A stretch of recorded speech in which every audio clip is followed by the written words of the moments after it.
Candidates, please be ready for the passage. Mr. Speaker, Sir, I rise to give my wholehearted support to the resolution moved by my honourable friend to commemorate our 75th Independence Day this year in a befitting manner. As we all are aware, we got our political independence from the British in the year 1947 after a long struggle. The whole of India got united, first to fight the imperialistic forces and then came together to build the country of our dreams. We started to build our country slowly yet steadily, always keeping in our mind and following constantly the eternal values of non-violence and peace in our path to progress. In the beginning, we focused on building our infrastructure projects and built big dams for irrigation, established the institutions for higher education, science and technology, as well as built our parliamentary institutions for a mature and vibrant democracy. We took the middle path in formulating our economic policies and tried to provide equal opportunities to both the public and private sectors. Sir, when India turns 75 on 15th August 2022, it will mark a moment which comes but rarely in history, when we step out from the old to the new. It will be the era of a new India, an era where India begins its journey to become a global leader in thought and action. The preparations towards this began in 2017 when the Honourable Prime Minister gave his clarion call for establishing a new India by 2022. Following this appeal, the Niti Aayog drafted a document entitled Strategy for New India. This policy document outlines a strategy which is all the more essential to transform the nation in the years to come. It contains 3 key messages or resolves enunciated given by Honourable Prime Minister. First, development must become a mass movement in which every Indian recognizes his or her role and also gets the tangible benefits occurring to him or her in the form of better ease of living. Second, development strategy should help achieve broad-based economic growth to ensure balanced development across all regions and states and across sectors. Third, the strategy, when implemented, will bridge the gap between public and private sector performance. The strategy of New India is an attempt to bring innovation, technology, enterprise, and efficient management together at the core of policy formulation and implementation. We believe that economic transformation cannot happen without public participation. Development must become a Jan Andolan. Sir, we all hear the term policy frequently in our debates and deliberations in the Parliament and in government. But what is a policy? In its simplest form, a policy is a framework or plan within which all actions for the accomplishment of an objective are intended, implemented, and evaluated.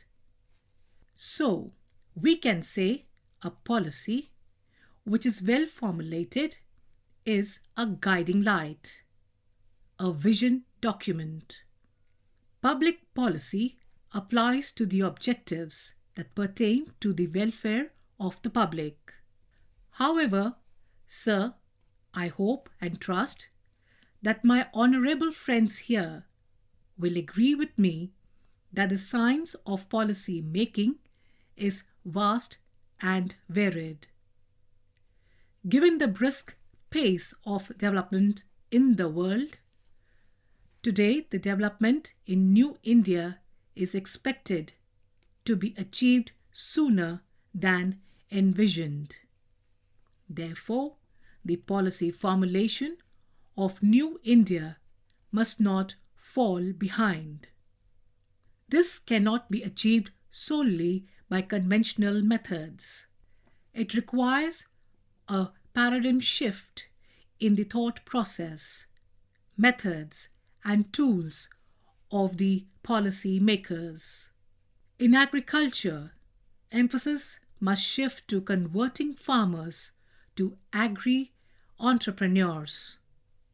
The national agricultural markets should be further expanded. A unified national market coupled with opening up the export regime can boost the agriculture sector.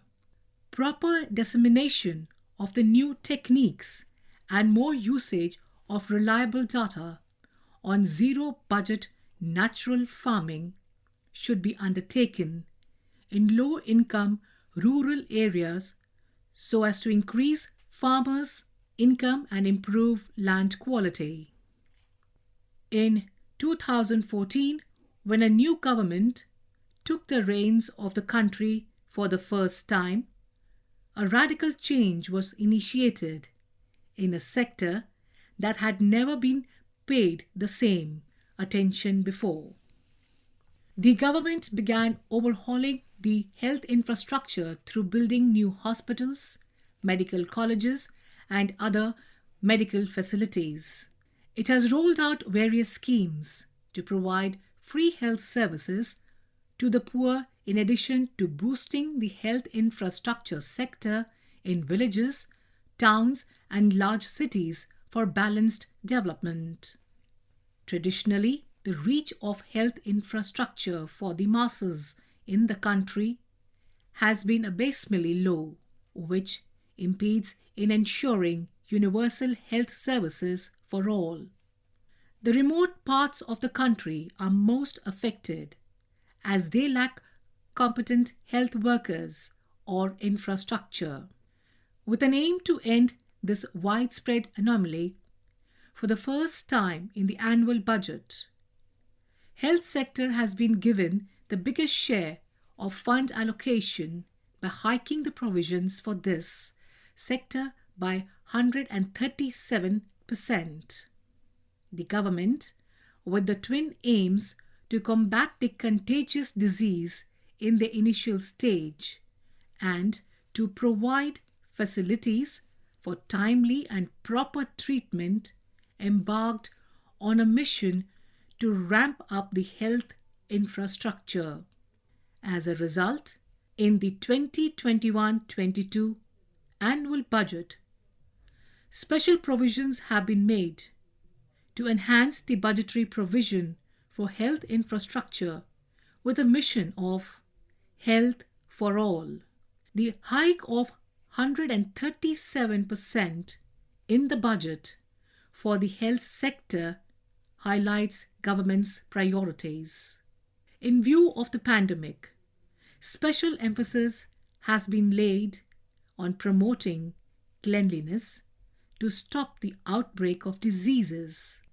At the same time, it is essential to ensure affordable and effective treatment facilities to the poor and the needy.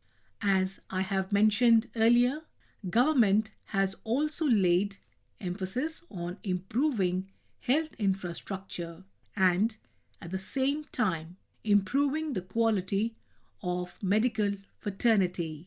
It is working on mission mode to overcome any kind of hurdles faced by the health agencies.